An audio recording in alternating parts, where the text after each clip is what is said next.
January 29, 1945, 2:47 p.m. Holzheim, Belgium.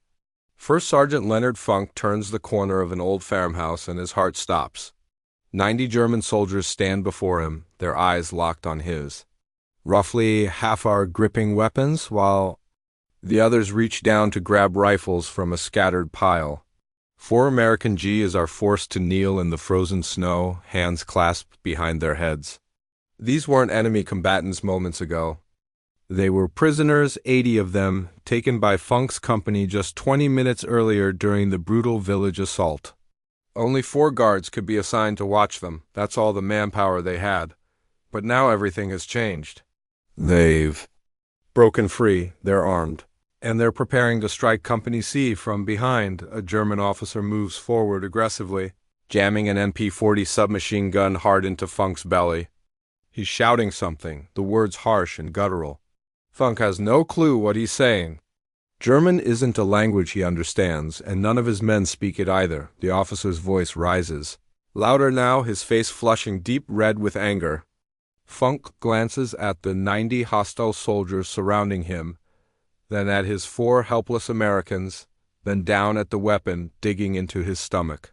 And then, inexplicably, he begins to laugh. Confusion flashes across the German officer's face, quickly replaced by pure fury. He screams even louder, his voice cracking. Funk's laughter only intensifies, echoing through the cold air. What unfolds in the next 60 seconds will become the stuff of legend. 21 Germans will fall dead. The survivors will drop their weapons and raise their hands in surrender. And Leonard Funk will be awarded the Medal of Honor for executing one of the most audacious and insane combat actions in the entire war. All because he just couldn't stop laughing. Leonard Alfred Funk, Jr. entered the world on August 27, 1916, in Braddock Township, Pennsylvania. It was a steel town, dominated by smokestacks and foundries that lined the Monongahela River. Sitting about 8 miles east of Pittsburgh, Funk's childhood wasn't easy. He learned about responsibility before most kids his age, taking care of his younger brother while still in school himself. When he finished high school in 1934, the Great Depression was grinding through its 5th brutal year. Finding work was nearly impossible. Going to college was nothing more than a distant dream. By June 1941, war was consuming Europe and Asia. Congress made the decision to extend the draft. Funk's number was called. He showed up at the induction center in Wilkinsburg, Pennsylvania. He was 24 years old, stood 5'5", and weighed just 140 pounds. The Army examiner probably took one look at his slight frame and figured he'd end up pushing papers somewhere. They couldn't have been more wrong. Funk volunteered for the paratroopers. In 1941, American airborne forces were practically non-existent. The entire concept was revolutionary and untested. The idea of leaping from functioning aircraft to land deep behind enemy lines and fight while completely surrounded sounded like a suicide mission to most rational soldiers. The men who volunteered for this duty were cut from different cloth. They had to be. The training program was specifically designed to break candidates. 5 weeks of relentless running, jumping, climbing, falling, and brutal physical conditioning that eliminated roughly half of all volunteers. After that came the jump towers, then finally the real aircraft. That first moment when you step out of a C-47 at 1,200 feet is indescribable. Every instinct in your body screams at you to grab the doorframe and hold on for dear life. The ground looks impossibly far below. The wind tears at your face with violent force. Your parachute is nothing but fabric, cord, and faith that it'll open properly. Funk earned his jump wings and received his assignment to Company C, 1st Battalion, 508th Parachute Infantry Regiment at Camp Blanding, Florida. The 508th shipped out to England in late 1943, where they joined the legendary 82nd Airborne Division, known as the All-Americans. These were veterans of Sicily and Italy. These men had already experienced combat jumps. They'd killed enemy soldiers and watched their friends die in foreign fields. Funk was the newcomer, 27 years old, which made him ancient by paratrooper standards where most squad members were barely 20. But Funk possessed something many younger soldiers lacked. He had maturity, steadiness, and that rare quality of quiet competence that makes men willing to follow you straight into hell itself. By D-Day, he'd risen to squad leader. By Holland, he'd be serving as acting company executive officer. But first, he needed to survive Normandy, June 6, 1944, 1:30 in the morning. The C-47 Skytrain shudders violently as flak bursts explode all around it in the darkness. Funk stands in the stick, that long line of paratroopers preparing to jump. 60 pounds of equipment is strapped to his body, including his M1A1 Thompson submachine gun, ammunition, grenades, rations, and medical kit. The aircraft is flying dangerously low at 400 feet, well below the safe altitude for a combat jump. But the pilots have no choice about climbing. German anti-aircraft fire fills the sky everywhere. Bright tracer rounds arc through the darkness like angry fireflies. The men can hear metal fragments pinging off the aircraft's fuselage with terrifying regularity. The Normandy invasion involves 13,000 paratroopers from both the 82nd and 101st Airborne Divisions. Their mission is to land behind the beach landing zones, capture and secure vital bridges and crossroads, and prevent German reinforcements from reaching the coastal areas where the amphibious invasion will occur. Absolutely nothing goes according to plan. The green light flashes on. Funk jumps into the void. The propeller blast hits him like getting struck by a truck. Then his chute deploys and suddenly the world goes eerily quiet. Below him spreads France, occupied France under Nazi control. He's surrounded by enemy territory in literally every direction. The D-Day airborne operation descends into chaos from the very first moments. Intense German anti-aircraft fire has scattered the tight formations across 50 miles of French countryside. Paratroopers are landing in fields that have been deliberately flooded, where they drown under the weight of their heavy equipment. Others come down directly in the middle of German encampments and are killed before they can even cut themselves free from their harnesses. Funk's landing is hard and painful. His ankle twists badly on impact, severely sprained and possibly fractured. The pain shoots through his leg immediately and intensely. Every single step will be absolute agony for the next 2 weeks. But he can still walk, he can still fight, and in combat that's all that really matters. He quickly gathers his parachute, buries it to avoid detection, and starts moving through the darkness. He's 40 miles away from his designated drop zone. 40 miles of German-held territory that he'll have to cross in the dark, alone, and injured within just a few hours. He's managed to collect a scattered group of lost paratroopers. These are men from different units, different companies even, different regiments. 18 soldiers eventually, all of them desperately looking for leadership and direction. Funk provides exactly that. For 10 long days, Funk leads this makeshift group through German-occupied territory. They travel exclusively at night, hide during daylight hours, and fight fiercely when contact with the enemy becomes unavoidable. Despite his badly injured ankle, he insists on serving as the lead scout, deliberately putting himself in the most dangerous forward position to better protect his men. They finally link up with advancing Allied forces on June 17th. Every single man under his command survives, not one casualty. 10 days operating behind enemy lines. 40 miles through German-occupied France.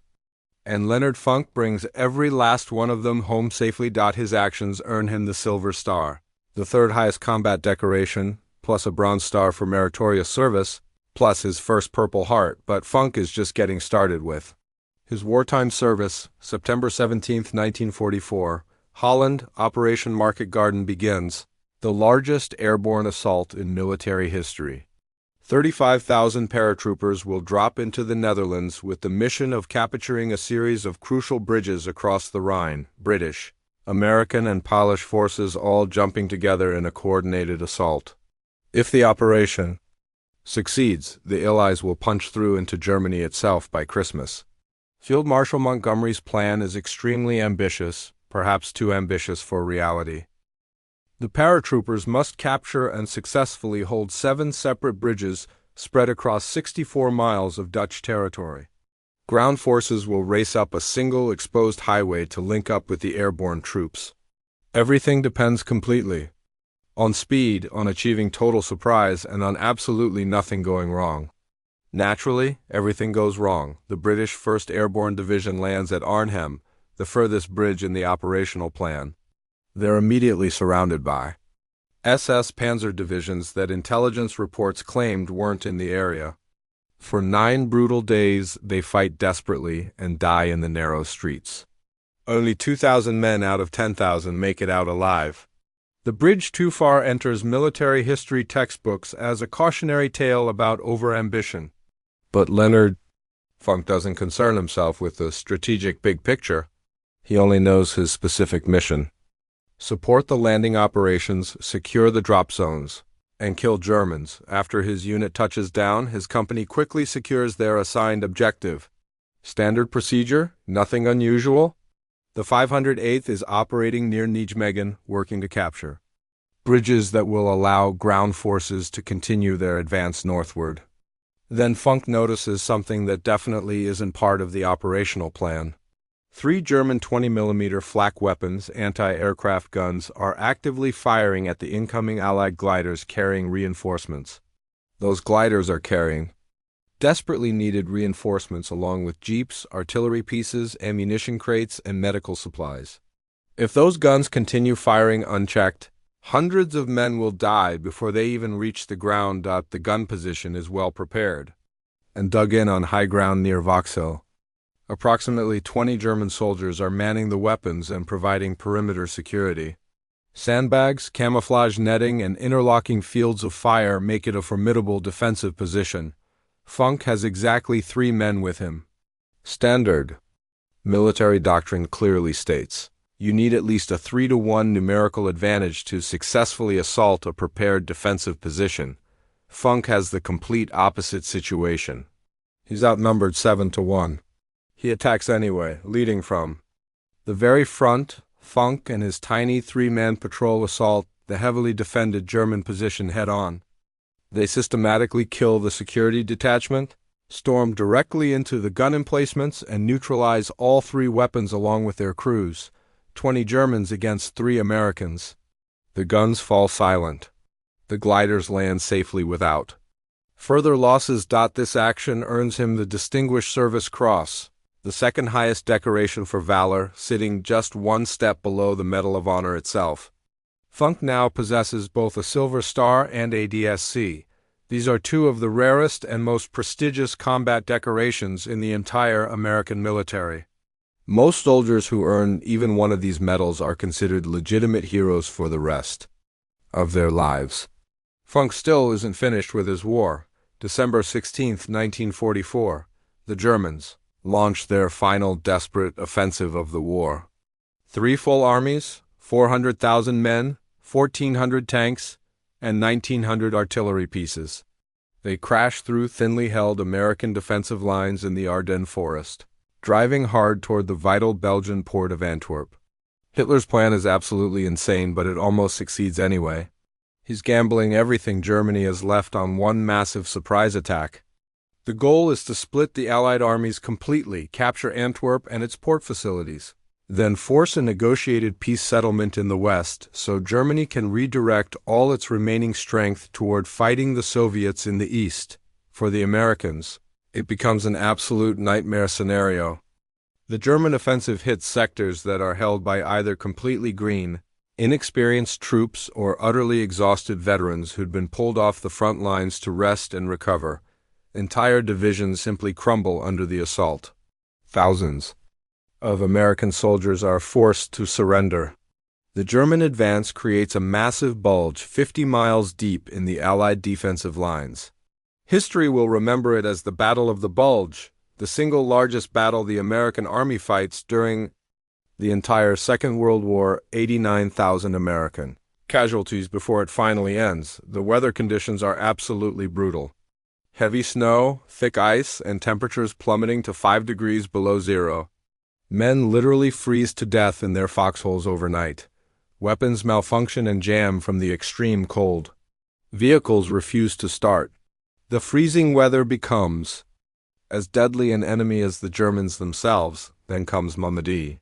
December 17, 1944, just one day into the massive German offensive. A supply convoy from the 285th Field Artillery Observation Battalion is moving along the road near the Bulge crossroads when they unexpectedly run straight into the armored spearhead of Kampfrupp Paper, an elite SS battle group. The Americans.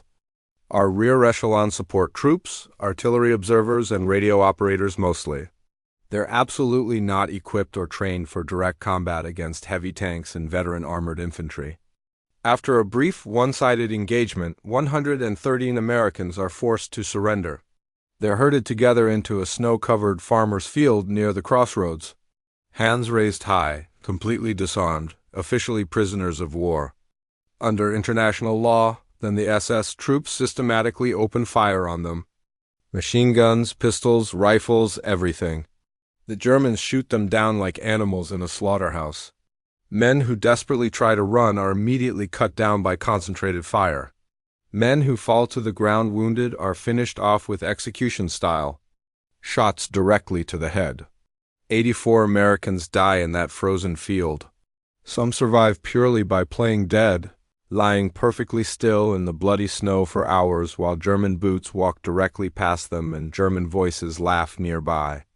When darkness finally comes, 43 survivors manage to crawl away through the snow and make it back to American lines. The horrific news spreads through the entire American army like wildfire. Within hours, every soldier knows that the Germans, specifically the SS, are executing prisoners of war in cold blood. Normandy changes absolutely everything about how the war is fought from that moment forward. Before this massacre, the war in Europe had unspoken rules.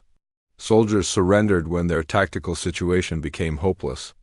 Prisoners were generally treated according to Geneva Convention standards. There existed a kind of grim professionalism and mutual respect between enemies who were just doing their jobs. After Normandy, those unwritten rules completely disappear. American soldiers swear sacred oaths that they'll never surrender to SS troops under any circumstances. Some combat units quietly pass down unofficial orders stating simply, "No SS prisoners will be taken." When Funk hears the detailed reports about the massacre, something fundamental hardens deep inside him. He's already witnessed far too much death and suffering. Normandy, Holland, watching close friends die in muddy fields and dark forests across Europe. But this situation is fundamentally different. This isn't combat, this is premeditated murder. The cold-blooded execution of defenseless men who had surrendered in completely good faith under the laws of war. Leonard Funk makes an ironclad decision. In that moment, he will never, under any circumstances, surrender to German forces. No matter what happens, no matter how impossible the odds become.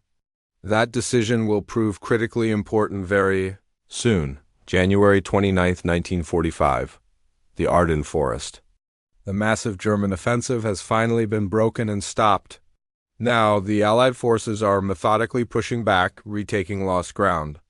Company C of the 508th Parachute Infantry receives orders to capture the small Belgian village of Holzheim. There's an immediate problem with this mission. Company C is severely under strength from weeks of continuous combat. The executive officer, the company's second in command, has been killed in recent fighting. They simply don't have enough combat effective men for a proper assault on a defended village. Funk is now serving as the acting executive officer. He carefully reviews his depleted roster and makes a hard decision. He walks directly to the company headquarters tent where the support personnel work. Inside are clerks, supply personnel, and cooks, men who normally never see direct combat action. "You're all infantry soldiers now," Funk informs them bluntly. "Grab your weapons and whatever ammunition you can carry. We're taking that village today." He forms them into a makeshift combat platoon. 30 men total who've spent most of this war sitting safely behind desks and supply counters. Sure, they've all completed basic training requirements, but actual, real combat where you fire weapons at other human beings trying to kill you, most of them have never experienced that reality. Funk doesn't particularly care about their lack of experience. He desperately needs warm bodies who can carry rifles. He'll transform them into functional soldiers during the march. The approach march to Holzheim covers 15 brutal miles through waist-deep snow in a driving blizzard. Temperatures sit well below freezing. German artillery shells periodically explode around the column, harassing fire from enemy positions on the flanks trying to slow them down. Funk leads from the very front of the column, breaking trail through the deep snow. They finally reach Holzheim. Funk rapidly organizes the assault formation. His clerks, his hastily assembled makeshift warriors, follow him directly into the village without hesitation. The village contains roughly 15 houses with German soldiers defending every single one. Machine guns, rifles, grenades, everything they have. Funk and his improvised infantry systematically clear them all, house by house, room by room. 30 German prisoners are captured during the fighting. Remarkably, not one single American casualty is taken. Another American unit operating independently captures 50 additional Germans on the opposite side of the village. 80 total prisoners now, the captured Germans are corralled together in the snow-covered yard of a commandeered farmhouse. Funk assesses his completely exhausted men. They've been marching through terrible conditions and fighting continuously for hours now. There's still scattered resistance in other sections of the village that needs to be dealt with. German soldiers, who haven't surrendered yet, are still fighting from concealed positions. He can only spare 4 men from his depleted force to guard the prisoners properly. Keep them contained right here, he instructs the guards. We'll send reinforcements back as soon as we possibly can. Funk immediately heads back into the ongoing fight, completely unaware of what's about to unfold behind him. While Funk is busy clearing the remaining resistance in Holzheim, a German patrol quietly approaches the farmhouse from an unexpected direction. 10 men, maybe 20, all wearing white camouflage capes over their standard uniforms. Against the heavy snow and in all the confusion of ongoing combat, they look almost identical to American troops wearing winter gear. The 4 American guards don't recognize the danger approaching until it's already far too late to react. The German soldiers quickly overwhelm them, forcibly disarm them, and force them down to their knees in the snow at gunpoint. Then they proceed to free all the prisoners being held there. 80 German soldiers plus the patrol that just liberated them, 90 men total now. They immediately grab weapons from the pile of confiscated rifles and equipment. They organize with impressive speed and discipline. They know exactly what their tactical objective is going to be. Launch a surprise attack on Company C from the rear while the Americans are scattered and vulnerable. Funk's company is spread out all across the village at this moment, still mopping up the last scattered resistance. They're absolutely not expecting or prepared for a coordinated attack from behind their own lines. If 90 organized German soldiers hit them hard while they're this spread out and disorganized, it'll turn into a complete massacre. The German officer in charge, probably a lieutenant or possibly a captain, begins efficiently giving tactical orders to his men. Position the machine guns at these locations. Set up the ambush line there. Everyone hold fire and wait for my signal to attack. That's the exact moment when Leonard Funk casually walks around the corner of the farmhouse. Funk has simply come to check on the prisoner situation. Routine leadership, making sure his guards are handling things okay and seeing if any reinforcements have managed to arrive yet. He's definitely not expecting to walk directly into 90 fully armed German soldiers preparing for combat. He rounds the corner and his body freezes instantly. The scene before him is absolutely surreal. His 4 American guards are forced down, on their knees in the snow, hands behind their heads. The prisoners, who should be completely unarmed and safely contained, are standing everywhere throughout the yard with rifles gripped in their hands, actively organizing themselves into combat. Formations for an imminent attack. The German officer spots Funk immediately. The first sergeant's stripes, clearly visible on his uniform sleeve, mark him as a senior leader, a valuable prize worth capturing. The officer strides forward aggressively, shoving his MP-40 submachine gun hard into Funk's stomach, and screams a harsh command in rapid German, "Surrender immediately." Drop your weapon now, except Funk doesn't speak or understand German at all. He has absolutely no idea what this screaming officer is actually saying to him. The officer screams again, much louder this time, his voice cracking with emotion. His face has turned bright red, veins visibly bulging in his neck from the strain. And anger. Funk glances around slowly, taking in the full situation. 90 German soldiers surrounding him, roughly half of them already armed and ready. His 4 American guards disarmed and completely helpless, forced to kneel. One other American soldier standing uselessly beside him, equally helpless in this situation. The cold mathematics of survival and combat are brutally clear and equal exactly 0. There exists absolutely no realistic scenario where Leonard Funk can possibly win this fight. He's outnumbered 90-1.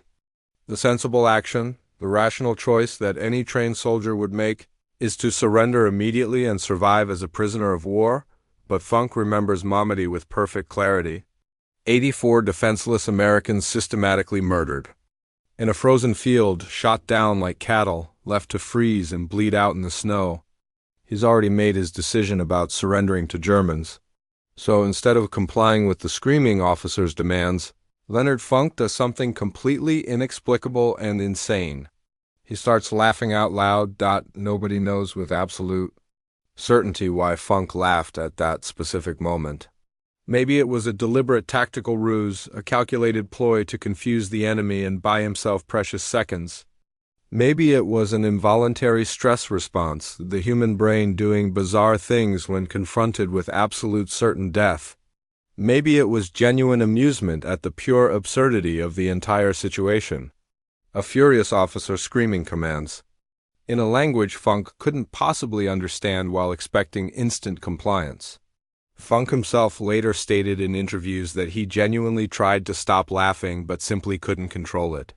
Something about this German screaming incomprehensibly. In German just struck a nerve deep inside him. Whatever the actual reason behind it, the psychological effect on the Germans is absolutely devastating. The German officer screams even louder, his voice going hoarse. Funk laughs even harder in response, his shoulders shaking. He actually bends over slightly, calls out loudly to his kneeling men. I honestly don't understand what he's saying to me. Some of the German soldiers standing around actually start laughing too, caught up in the bizarre tension of the moment. Their commanding officer is turning purple with absolute rage while this crazy American just won't stop cackling like a madman with a gun shoved in his stomach. The German officer is completely thrown off balance psychologically.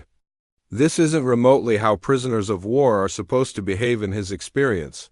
They beg for mercy. They plead desperately. They comply immediately with orders. They absolutely don't stand there laughing hysterically while you shove a loaded weapon directly into their stomach and scream commands. For several critical seconds that feel much longer, the German officer genuinely doesn't know what to do next or how to respond to this insanity, and Leonard Funk uses every single one of those precious seconds.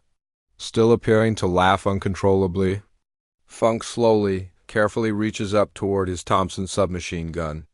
It's slung over his shoulder in the standard carrying position that all paratroopers use. The German officer watches this movement carefully. Good, he thinks. The American is finally surrendering his weapon as ordered. Funk's hand closes firmly around the grip of the Thompson. He begins to unswing it slowly, very carefully and deliberately. The German officer relaxes slightly, his tension easing just a bit. He's about to have another prisoner, another trophy to add to his count. Then Funk moves with explosive speed in one fluid motion that's faster than conscious thought.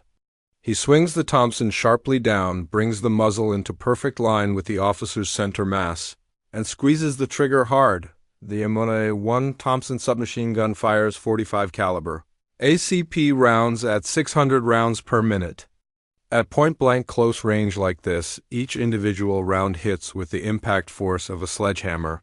The bullets don't just wound flesh, they absolutely destroy tissue and bone. The first sustained burst catches the German officer squarely in the chest. 30 rounds discharged in less than 3 seconds. The officer is dead before his body even hits the frozen ground. Funk doesn't stop firing, can't afford to stop. The absolute moment he started shooting, he committed himself completely to either killing everyone threatening him or dying in the attempt. There's no possible middle ground here, no room for hesitation. He pivots his body sharply, still firing. In controlled bursts. The Thompson sprays a deadly arc of lead across the German soldiers standing nearest to him. Men scream in agony, men collapse and fall. Bright blood sprays across the pristine white snow in shocking patterns. Spent brass casings tumble through the cold air. Steaming slightly as they land, the 30-round magazine runs completely dry. 30 rounds expended in just seconds. This is the absolutely critical moment of maximum vulnerability.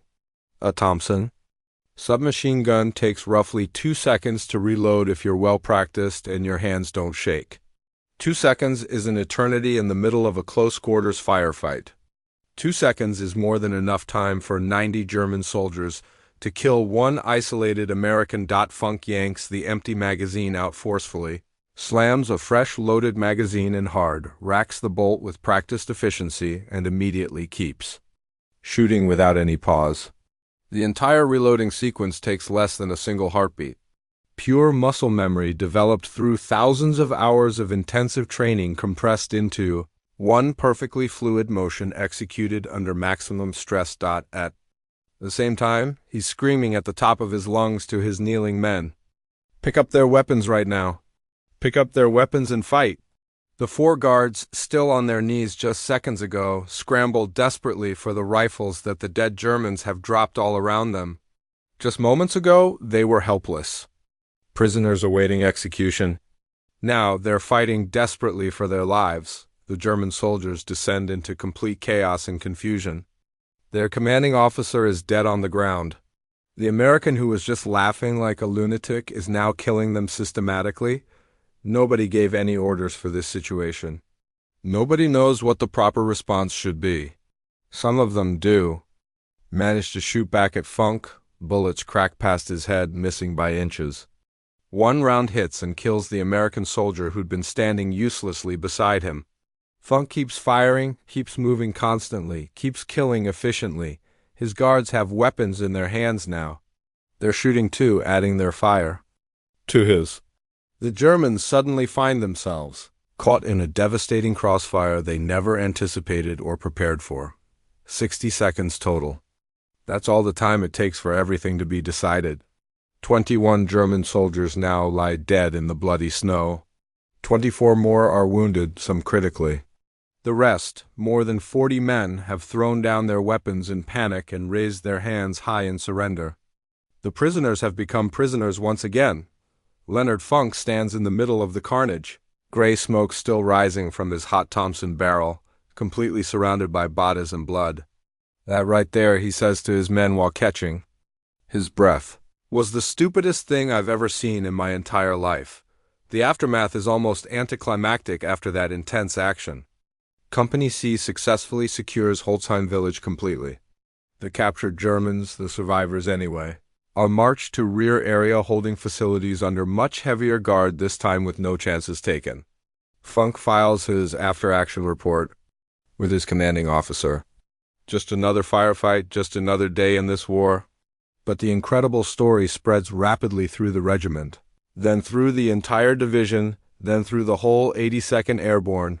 The sergeant who laughed directly at 90 Germans and then killed half of them with just a Thompson gun. When the Medal of Honor recommendation eventually reaches Washington headquarters, nobody even questions it for a second. What Funk accomplished at Holzheim is completely beyond any dispute. Outnumbered 90-1 with an enemy weapon pressed into his gut, and instead of surrendering like any rational person, he attacked and won. The official citation reads, he was ordered to surrender by a German officer who pushed a machine pistol into his stomach. Although overwhelmingly outnumbered and facing almost certain death, First Sergeant Funk, pretending to comply with the order, began slowly to unsling his submachine gun from his shoulder, and then with lightning motion brought the muzzle into line and riddled the German officer. He turned upon the other Germans, firing and shouting to the other Americans to seize the enemy's weapons. September 5, 1945. the White House in Washington. President Harry Truman personally places the Medal of Honor around Leonard Funk's neck in a formal ceremony. "I would rather have this medal," Truman tells him sincerely, "than be president of the United States." Let's actually count up what Leonard Funk earned during his World War II service. Medal of Honor for the action at Holzheim. Distinguished Service Cross for destroying the anti-aircraft guns in Holland. Silver Star for successfully leading 18 men through 40 miles of enemy-held territory in Normandy. Bronze Star for overall meritorious service. Purple Heart, 3 of them actually. He was wounded 3 separate times in combat and kept fighting through the pain. Plus the Croix de Guerre from France, the Order of Leopold from Belgium, and the Military Order of William from the Netherlands, which is their equivalent of the Victoria Cross. Leonard Funk is officially the most decorated paratrooper of the entire Second World War, 5 foot 5 inches tall, 140 pounds, a former store clerk who somehow became an absolute legend. The war finally ends. Funk goes home to Pennsylvania. He doesn't write a best-selling book about his experiences. He doesn't do the lecture circuit. He doesn't turn his Medal of Honor into a lucrative speaking career or launch a political platform. He doesn't try to cash in on his fame at all. He simply goes back to Pennsylvania and gets a regular job with the Veterans Administration. The VA, that massive federal bureaucracy responsible for taking care of America's former soldiers.